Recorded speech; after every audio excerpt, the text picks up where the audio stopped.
अखेर तुळजापूर रोड कचरा डेपोस पालकमंत्र्यांनी दिली भेट। येत्या 3 दिवसात आग आटोक्यात येईल असे पालकमंत्री म्हणाले।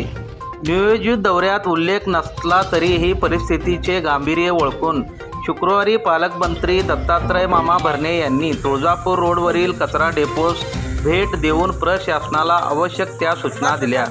यापुढे आगीच्या घटना घडू नयेत अथवा भविष्यात घडल्या तरीही आवश्यक ती यंत्रणा व उपाय योजना तयार ठेवा असे आदेश अधिकाऱ्यांना दिले।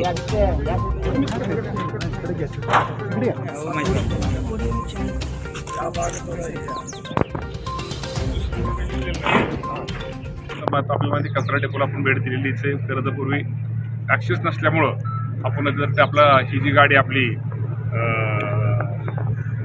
अग्निशामक दलाची गाडी आपण तिथं जागेवर कसं आपली तिथं पोहोचेल अशी व्यवस्था केलेली आणि साधारणतः एकंदर आता विचारल्यानंतर कलेक्टर साहेब आहेत, कमिशनर आहेत, साधारणतः 2 ते 3 दिवसामध्ये ही आग सगळी संपूर्ण आटोक्यात येईल सगळी। आणि आपल्याला सगळ्याला माहिती की उष्णता ह्या वर्षी इतकी मोठी उष्णता आहे ती काही दिवसाचीच करू शकत नाही। ही शेवटी आता एक आपल्या दृष्टीने एक थोडं संकटच म्हणावं लागेल, परंतु निश्चित प्रकारे येणाऱ्या 3 दिवसामध्ये ही आग संपूर्ण आटोक्यात येईल असा निश्चित प्रकारे विश्वास आहे। पण डिझास्टर मॅनेजमेंट चुकला जात नाही तर आग कशी विझवणार? आता हा जो कचरा आहे तो हा खूप जुना कचरा आहे।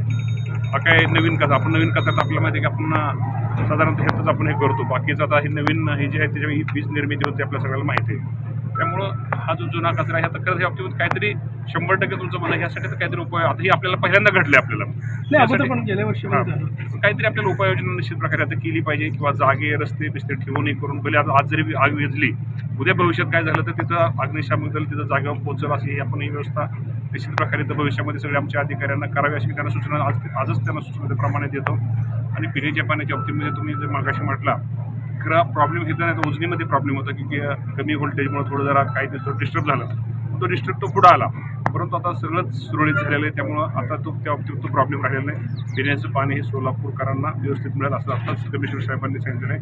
आणि मिळकत कराच्या बाबतीमध्ये रिव्हिजन करायचं ज्या ज्या ठिकाणी बांधकाम वाढलेले त्यांचं आम्ही रिव्हिजन करायचं। त्या ठिकाणी बांधकाम झालं वाढत जाणं, ज्यांचं बांधकाम नाही आहे म्हणजे वाढलं नाही त्यांना काही होणार नाही तसं आम्ही त्यांचं म्हणणं जे मिळकत कर शेवटी बघा शेवटी आपलं महानगरपालिकेचं उत्पन्न आहे। ऐका ना, समजा मी आहे माझं पहिलं साधारणतः माझा बंगला असेल किंवा माझा एखादा असेल मी 1000 स्क्वेअर फूटचं बांधलं असेल, आता 15 वर्षानंतर एकदा आणि त्यानंतर मी जर 300-400-500 400 फूट जर मी वाढवलं तर 200 फूट वाढलं 100 फूट वाढवलं, शेवटी त्याचा तर सर्व हा झाला पाहिजे। त्यात निश्चित प्रकारे त्याचा फायदा आपल्याला हा महानगर जर वाढला असेल तर वाढलं नसेल तर कोणावरती घेऊ नये कोणावरती लादू नये, परंतु वाढला असेल तर नागरिकांनी या बाबतीमध्ये थोडं सहकार्य केलं पाहिजे। आपल्या पक्षाच्या लोकांनी निवेदन दिलेलं आहे की मिळकत कर हा 5 पट लागलेला आहे, ज्यांचे 6000 होते त्यांना 25,000 ते 50,000 पर्यंत मोठ्या तक्रारी आल्या। या बाबतीत मला आज तुम्ही त्यांना समजून सुनावणी घ्यायला असे कोणाच्या तक्रारी असतील मी कमिशनर साहेब त्यांनी सुनावणी घ्यावी आणि जो योग्य असेल कोणावरती अन्याय होणार नाही एवढी खबरदारी नियमाप्रमाणे कमिशनर साहेबांनी घ्यावी।